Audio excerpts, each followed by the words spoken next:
Bismillahirrahmanirrahim. Tunaendelea katika mada yetu na kipindi chetu kuhusiana na uongozi.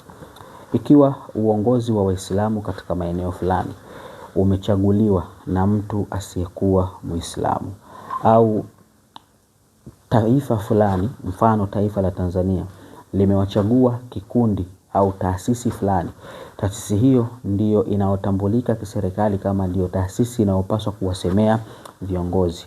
Ni ipi hukumu yake katika Uislamu?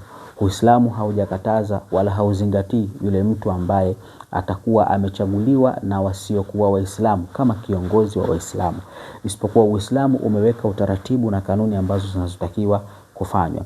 Mtume sallallahu alaihi wasallam anasema, la ta'ata li makhluqin fi ma'siyati al-khaliq. Hakuna namna wala njia ya kumuasi Mwenyezi Mungu Subhanahu wa Ta'ala kwa kumtii mtu ambaye ni kiumbe.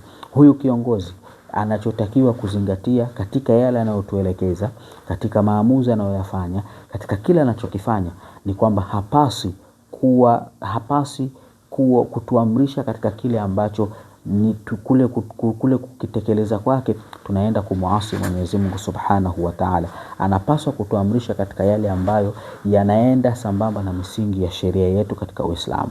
Ikiwa tutakuwa na kiongozi wa namna hiyo, basi tumeambiwa na Mtume sallallahu alaihi wasallam, la ta'ata li makhluqin fi ma'siyati al-khaliq.